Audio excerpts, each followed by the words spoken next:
એક જંગલ હતું. જંગલમાં સરોવર કાંઠે એક ઝાડ હતું. ઝાડ ઉપર એક કાગડો રહેતો. ઝાડની નીચે એક દર હતું. એમાં એક ઉંદર રહેતો હતો. ઉંદરની ઈચ્છા કાગડા સાથે દોસ્તી કરવાની હતી. કાગડો એ માટે વિચારીને જવાબ આપવાનો હતો. એવામાં એક કબૂતરના ટોળાને એક પારધીએ ઝાડ આગળ જ ઝાડ નાખી ફસાયું. ઝાડ ઉપર બેઠેલા કાગડાએ એ જોયું. પારધી રાહ જોવા લાગ્યો કે હમણાં કબૂતરોને ઝાડમાંથી મારા થેલામાં ભરી લઉં છું. ત્યાં તો કબૂતરો એક સાથે પાંખો ફફડાવી ઝાડ સાથે ઉડ્યા. થોડે છેટે જઈ નીચે જમીન ઉપર બેઠા. દરમાંથી ઉંદરે નીકળી ત્યાં પહોંચી જઈ ઝાડ કાપી નાખી અને કબૂતરો છૂટા કર્યા. ઉંદરનો આ મિત્ર ધર્મ કાગડાએ નજરે જોયો.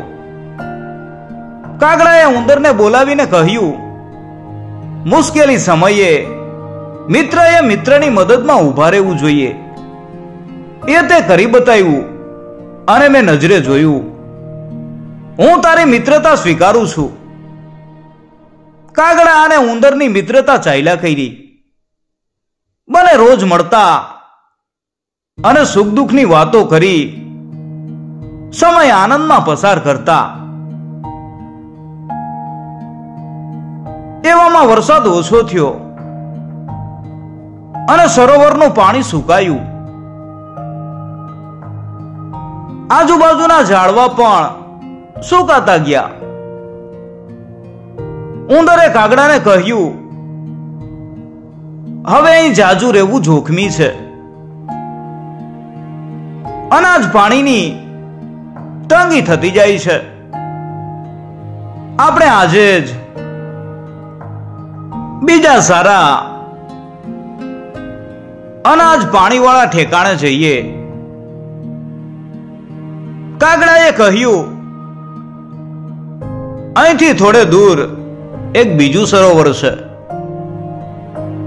એ આ સરોવર કરતા મોટું છે અને એ તરફ વરસાદ પાણી પણ સારા થયા છે. તેથી અનાજ પાણીની ખોટ નથી. એ સરોવરમાં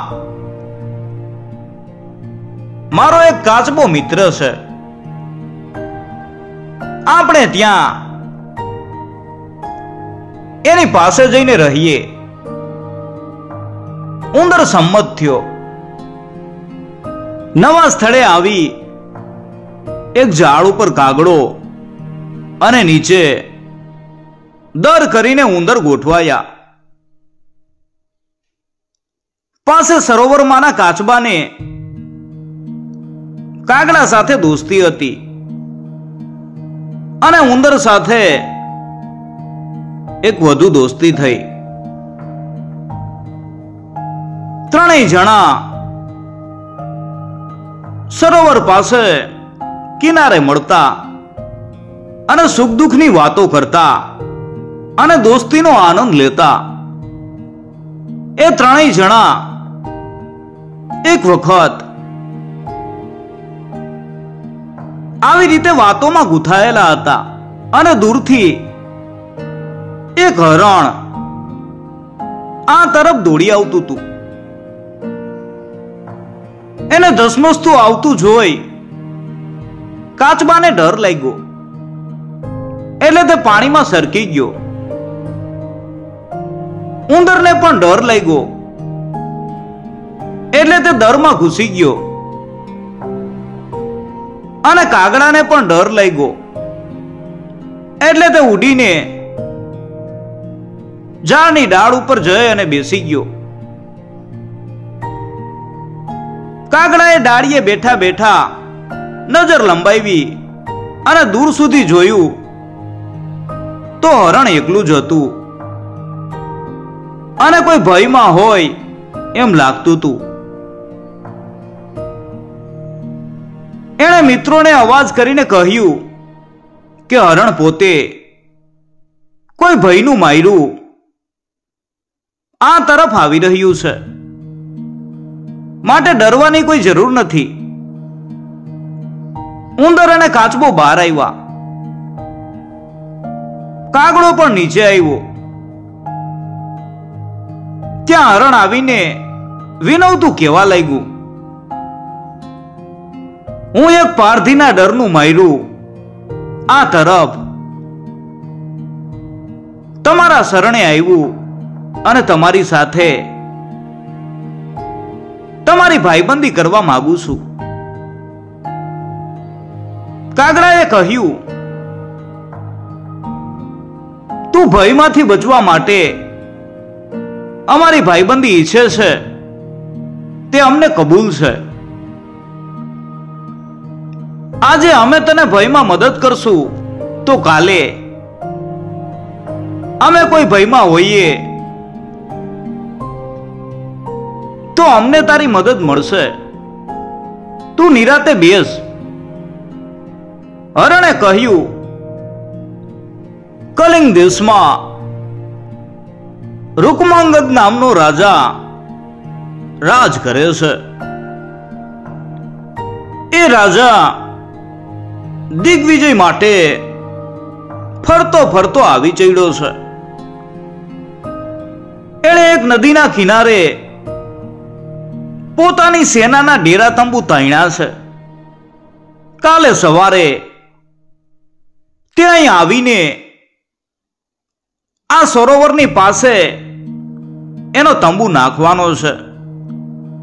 સરોવરમાંના માછલા અને કાચબા પકડવા તે ઝાડ નાખવાનો છે. આ ઉડતી વાતો મેં પારધીના મોઢેથી સાંભળી છે. સવાર સુધી અહીં રહેવામાં જોખમ છે, એટલે જે કરવાનું હોય તેનો અત્યારે જ વિચાર કરી લ્યો. ઉંદરે કહ્યું, એમ હોય તો આપણે સરોવર અને સ્થળ છોડી બીજા સરોવર અને સગવડવાળા સ્થળે અત્યારે જ ઉપડી જઈએ.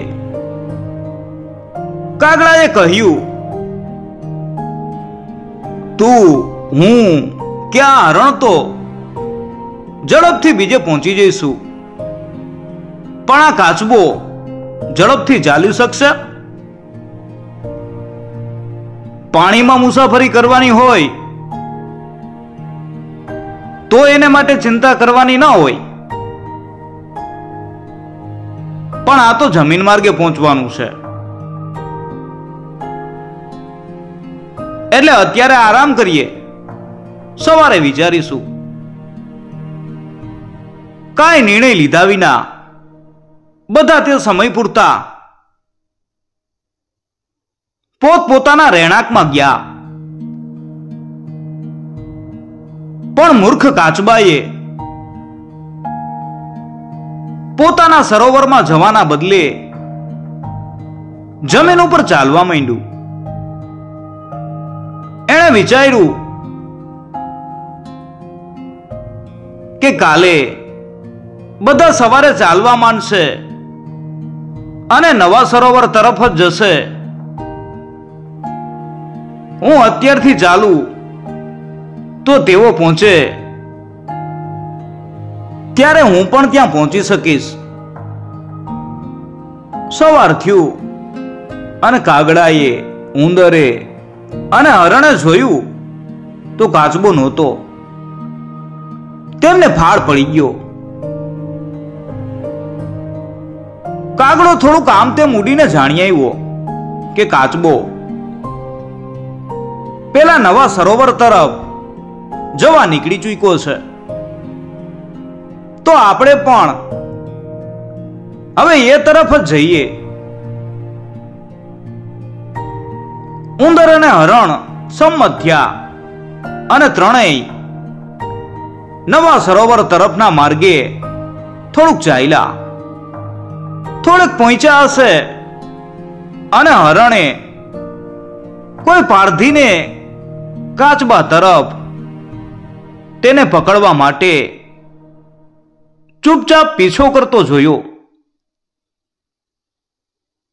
તેઓ ઝડપથી પહોંચી કાચબાને ચેતવે તે પહેલા જ પીછો કરનાર પારધીએ એને ઝડપી લીધો અને ધનુષ સાથે બાંધી ખંભે મૂકી અને ચાલવા માંડ્યું.